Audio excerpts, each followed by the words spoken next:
Welcome back. It is the season of graduations. So everybody's got all of those exciting feelings where everybody's off to college, or the stress of having finals and needing to get everything done. And then, of course, there's all of those parties that you have to attend. So it's a really exciting time. It can also be kind of a confusing time for both students and parents.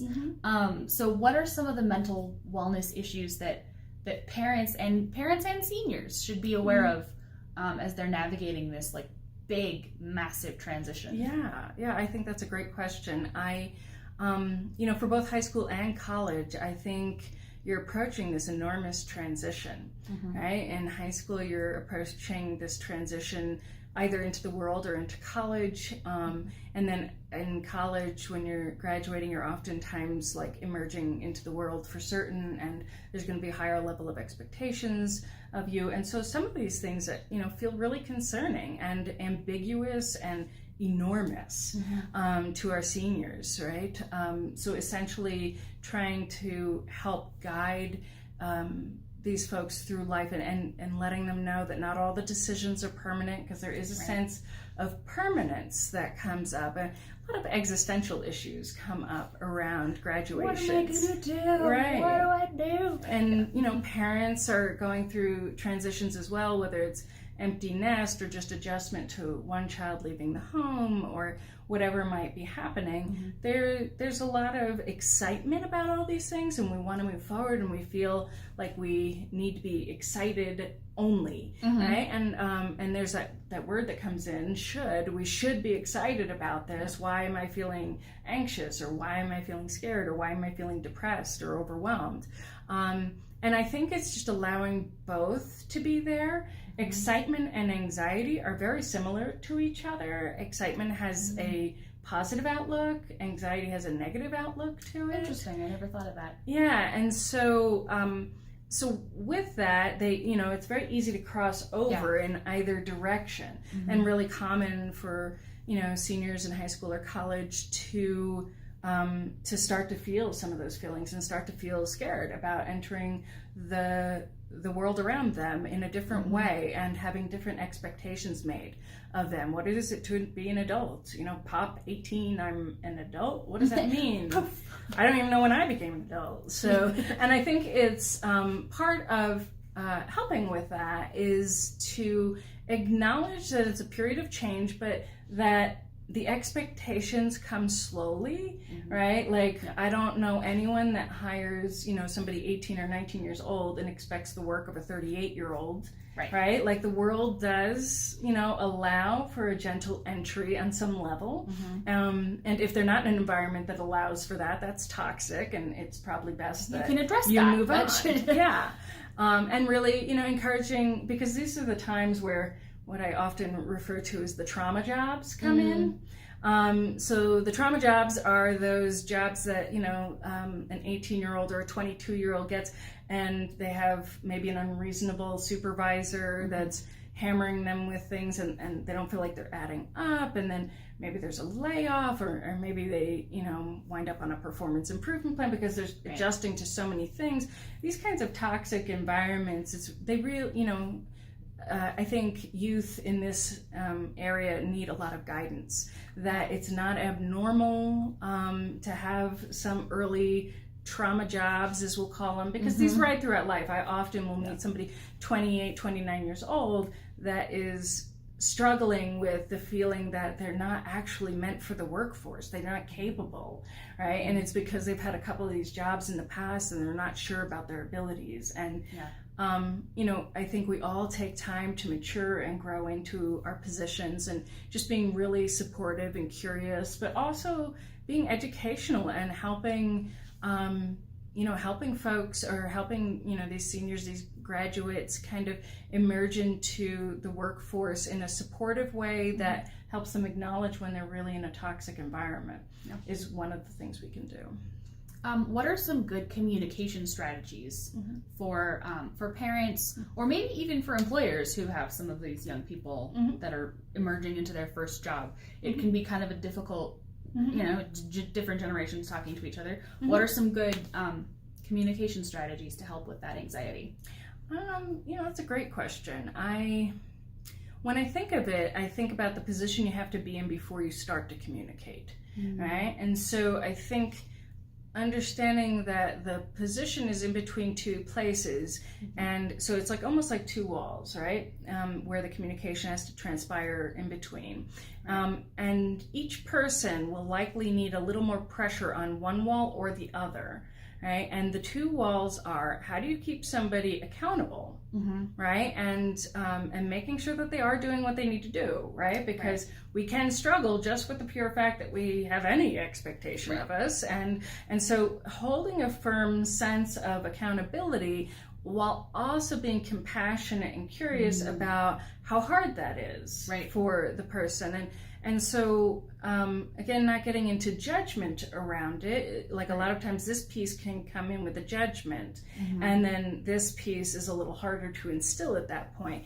I think it's just saying, yeah, you do have to do that report, and that report is due Monday. And I get that's overwhelming, and it's scary. It feels like maybe it won't get done, right? And so I want to let you know I'm here for you if you need to talk about that, and so on, and maybe I'll get you a cup of coffee or something, but you still have that report due on Monday. Yeah. It's holding that space, and I think it's what we do through our child's whole life, right? We're trying to hold a space to help them through, not too tight, shouldn't be thin, right? But just a little bit of that as they're going out into the world. And I think whatever you're doing in that space, if you're holding both sides of that accountability and compassion, then whatever you're saying is likely going to be beneficial. Nice. Yeah. Taking your example of those two walls and kind of reversing it, how would you suggest these young adults that are emerging, 18 in your first job, how would you suggest that communication comes from them to ask for that space? Because sometimes they don't even know that you can or that you should ask for that. You're just scared because, oh my gosh, my boss yelled at me, I'm a failure. Or you're in college and you're having issues with like a professor that's very, very firm. Yes, it's due on Monday, and it just overwhelms. How do you ask? How do you ask for help without being like, I just need extra time all the time? Yeah, absolutely. I think that's great. So I think it's what we avoid that we need to seek out, and that's feedback. So starting a job, starting college classes, right? College classes are a little easier because there's a syllabus, but still I think it's being courageous enough to ask for clarity, right? Clarify what's expected of you. Understand expectations.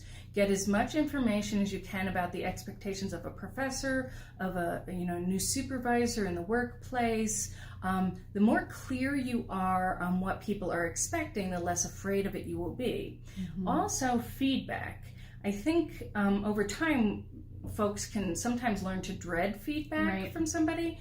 I think the more often you ask for feedback, the less astray you can get inside the career, and the more minor corrections you can make while you're moving along, and you get a sense of where your work is. Now, I wouldn't be asking for it daily, but possibly having a sit down once a week or once a month with a supervisor and saying, I need feedback, I want to know what I can improve. And even if you have a very agreeable supervisor, it's like, no, everything's great. Like, really, dig in a little further, because sometimes supervisors don't realize, like, they can be improving too. Like, they can help you improve in these ways.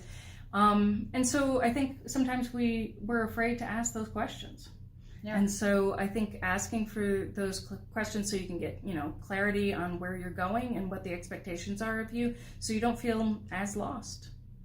And also, I think one last thing to remember is, I think when we think of ourselves early in our career and we think, we should know these things, and that we shouldn't be asking because it demonstrates we're not capable or we don't know.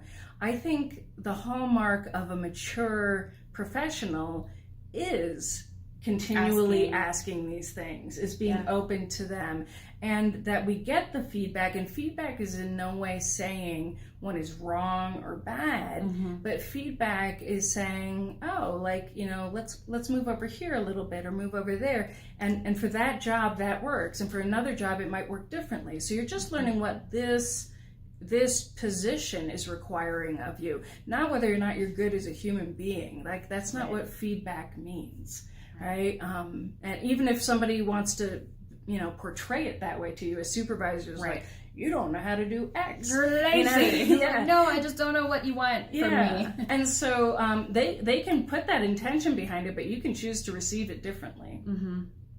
Well, and that actually creates a whole new opportunity, even if you're getting negative feedback, to turn it around mentally for yourself and be like, well, that didn't go the way I wanted it to, but I have now learned that I need to do this, and I've now learned a new skill, and wow, that kind of sucked, but I don't ever have to do that again. Well, we're also talking about building tolerance, right? So, like, you know, almost like if you're lifting a weight over and over again, you're building strength for the bicep, right? With each rep. And so with feedback, when you get feedback that suggests you need to improve X, Y, or Z, at first it can feel kind of, you know, and it does for everybody. That's one thing to remember. But after a period of time, I think with feedback, once we ask for it enough and we realize, like, oh, wow, they told me they'd like me to try this or this, and it doesn't seem like they're frustrated, and well, I haven't been fired yet, and like, it's like, oh, this is cool, this works this way. All right, well, if you have any feedback for us or things that you would like to hear more videos about or get more resources on, please let us know down in the comments, and we will see you guys next time.